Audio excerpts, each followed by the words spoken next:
नमस्कार। मैं हूं अभय श्रीवास्तव और आप मौजूद हैं न्यूज और व्यूज के ऑथेंटिक अड्डे पर, जिसका नाम है टॉकिंग स्टोरी। अरविंद केजरीवाल का इस्तीफा क्यों? वजह क्या है? नैतिकता जैसा दावा किया गया है। जब तक पाक साफ साबित नहीं होते तब तक मुख्यमंत्री नहीं रहेंगे। क्या इस दावे पर यकीन कर लिया जाए? लेकिन अगर यही बात होती तो 21 मार्च 2024 को गिरफ्तारी के साथ ही अरविंद केजरीवाल का इस्तीफा आ गया होता। लेकिन उन्होंने मार्च 2024 में इस्तीफा नहीं दिया। क्या ये रणनीति है? दिल्ली चुनाव जो कि फरवरी 2024-25 में होने वाला है, क्या ये दिल्ली चुनाव की रणनीति है? सहानुभूति का कार्ड है? मैं यहां एक चीज बताना चाहता हूं कि ये चुनाव भी बहुत दूर है, दिल्ली का चुनाव। और चुनाव में हवा बदलने के लिए हफ्ते 2 हफ्ते काफी होते हैं। हफ्ते 2 हफ्ते काफी होते हैं। अरविंद केजरीवाल से दिल्ली की कुर्सी छीनी गई, ये नैरेटिव फरवरी 2025 तक मजबूत बना रहेगा। मुझे इस रणनीति में डाउट है, और मुझे डाउट है तो अरविंद केजरीवाल को भी डाउट होगा। इसलिए क्या ये सहानुभूति कार्ड है, ये मानना थोड़ा सा टफ है। और अगर यही बात होती तो फिर वो लोकसभा चुनाव में भी तो इस्तीफा दे सकते थे। तभी गिरफ्तारी हुई थी, तभी इस्तीफा दे लेते। लेकिन उन्होंने ये सहानुभूति का कार्ड लोकसभा चुनाव में नहीं चला। यानी कि सहानुभूति वाला एंगल थोड़ा सा खारिज होता हुआ दिख रहा है। केजरीवाल ने 2014 में भी 49 दिनों की सरकार चलाई थी और इस्तीफा दे दिया था। लेकिन 2014 में कांग्रेस के साथ उन्होंने गठबंधन सरकार चलाई थी, मजबूरी की सरकार चलाई थी। और उस समय अरविंद केजरीवाल पर एक भी लांछन नहीं था और उनके पास राजनीति में खोने को कुछ नहीं था, सिर्फ पाने को था। इसलिए 2014 और 2024 के इस्तीफे की तुलना बचकानी है। फिर अरविंद केजरीवाल के इस्तीफे की वजह क्या है? मैं जिस संभावना को व्यक्त करने जा रहा हूं, उस संभावनाओं के पीछे कुछ ठोस वजह मुझे दिखती है। संभावना यह है कि आम आदमी पार्टी के भीतर कलह इतनी बढ़ गई हो कि अरविंद केजरीवाल के पास इस्तीफे के अलावा कोई और विकल्प ही न हो।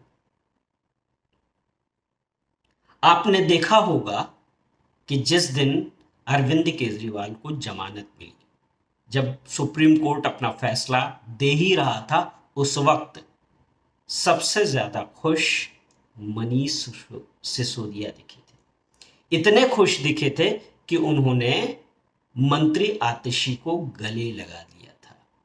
इसमें बुराई कुछ नहीं थी, लेकिन भारतीय नेताओं की ऐसी छवि सार्वजनिक तौर पर नहीं दिखती। इसलिए एक भारतीय राजनीति के पर्यवेक्षक के तौर पर मुझे ये तस्वीर थोड़ी सी अटपटी नजर आई। मनीष सिसोदिया खुश दिखे, लेकिन क्या खुश थे? और अगर खुश थे तो खुशी किस बात की थी? राजनीति में पर्दे के पीछे जो होता है, अक्सर वो दृष्टिगोचर नहीं होता है, दिखाई नहीं पड़ता है, समझ में नहीं आता है। मैं जो कहना चाहता हूं उसको आपको समझाने के लिए जरा फ्लैशबैक में चलते हैं।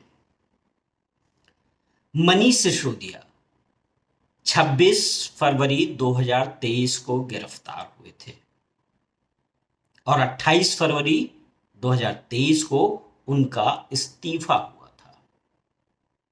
और इन दोनों तारीखों के बीच में जो 27 तारीख पड़ी थी, 27 फरवरी 2023 को, उस 27 फरवरी 2023 को मनीष सिसोदिया ने अपनी गिरफ्तारी को चैलेंज किया था सुप्रीम कोर्ट में, और सुप्रीम कोर्ट में उनको राहत नहीं दी थी। इसके बाद उन्होंने इस्तीफा दे दिया था।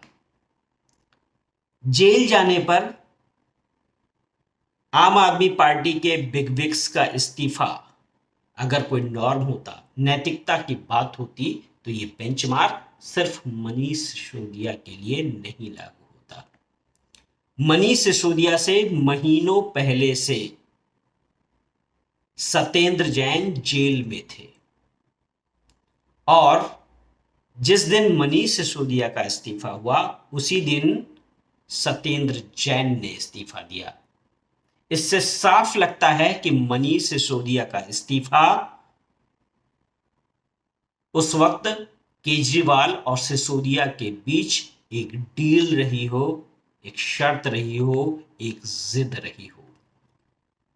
फरवरी 2023 में जब मनीष सिसोदिया का इस्तीफा लिया गया, तब अरविंद केजरीवाल गिरफ्तार हो जाएंगे, इसकी कोई सूरत नहीं बनी थी। लेकिन मनीष सिसोदिया दिल्ली सरकार से जिस आधार पर बाहर किए गए या बाहर हो गए, जब मार्च 2024 में वही आधार अरविंद केजरीवाल के लिए बना, तो लाख दबाव और हेमंत सोरेन के ताजा उदाहरण और लालू प्रसाद यादव और जयललिता जैसे मुख्यमंत्रियों के पुराने उदाहरणों के बावजूद अरविंद केजरीवाल मुख्यमंत्री बने रहे।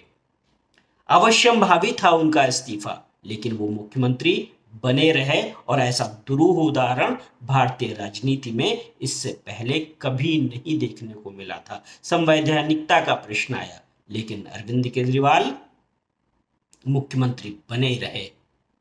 ये संवैधानिकता आड़े आई तो आई, लेकिन अरविंद केजरीवाल की सेहत पर फर्क नहीं पड़ा, वो मुख्यमंत्री बने रहे।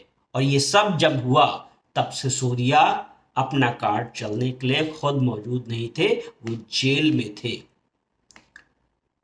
केजरीवाल का इस्तीफा अगर उनकी अंतरात्मा की आवाज होती, तो जमानत पर जेल से छूटने के फौरन बाद ये अंतरात्मा की आवाज निकलती। लेकिन ये घोषणा इतने अंतराल के बाद हुई, इससे कहा जा सकता है कि ये डेलिब्रेशन यानी ठोक बचा करके निकला हुआ राग है, और इस राग में त्याग और चुनावी रणनीति से ज्यादा केजरीवाल पर उठी उंगली वो उंगली है जिसमें केजरीवाल के लिए एक यार्ड स्टिक और मनीष सिसोदिया के लिए दूसरी यार्ड स्टिक थी, इसलिए ये उठी हुई उंगली ज्यादा नजर आती है।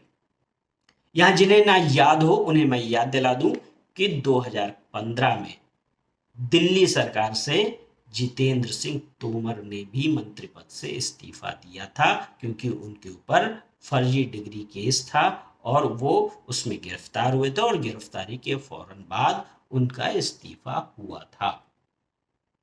2016 में संदीप कुमार दिल्ली सरकार में महिला और बाल विकास मंत्री थे। उन पर उनकी सेक्स सीडी का दावा हुआ, और उस सेक्स सीडी के बाद संदीप कुमार का इस्तीफा हुआ। मजे की बात यह है कि इसी महीने संदीप कुमार को दिल्ली की राउज एवेन्यू कोर्ट ने उस मामले में बरी कर दिया है, लेकिन वो तो विषयांतर हो गया। विषय यह है कि जितेंद्र सिंह तोमर के बाद संदीप कुमार का इस्तीफा हुआ। केजरीवाल की 49 दिनों की सरकार में सोमनाथ भारती भी मंत्री हुआ करते थे, और मंत्री रहने के दौरान सोमनाथ भारती बिल्कुल लाइमलाइट में थे। उनके इस्तीफे की मांग उठ रही थी। उन पर युगांडा की महिलाओं से दुर्व्यवहार करने का आरोप था। उनके ऊपर खुद की पत्नी के ऊपर हमला करने, उनकी प्रताड़ना का आरोप था। और इसके बाद सोमनाथ भारती चाहे जितने करीबी रहे हों अरविंद केजरीवाल के, लेकिन वो मंत्री बनने का रास्ता उनका साफ नहीं हो पाया।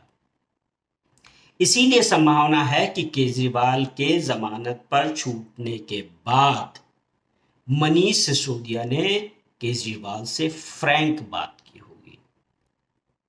मनीष सिसोदिया ने अपना और सत्येंद्र जैन का इस्तीफा, साथ ही साथ जितेंद्र तोमर से लेकर के सोमनाथ भारती तक के उदाहरण सामने रखे हैं और बहुत संभव है कि केजरीवाल के सामने इस्तीफे के बिना चेक एंड मेट की नौबत आई हो। मैं यहां एक डिस्क्लेमर देना चाहता हूं।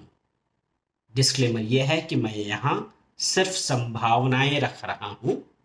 ये संभावनाएं घटनाओं के आकलन के आधार पर है। संभव है कि कुछ पहलू मुझसे भी छूट गए हों। अगर आपको कुछ ऐसा लग रहा है कि कोई बात मैं उस पर अपनी दृष्टि नहीं डाल सका हूं, तो कमेंट सेक्शन में ज़रूर लिखें। आपको मेरी ये एनालिसिस कैसी लगी, आप मुझे ज़रूर बताएं और मैं आपको अपनी ये एनालिसिस इस तरह राजनीतिक मसलों पर और भू राजनीतिक मसलों पर आगे भी देता रहूँगा। आप मेरे चैनल को सब्सक्राइब कर लें, बेल आइकन दबाएं और लाइक कर लें इस वीडियो को। धन्यवाद। नमस्कार।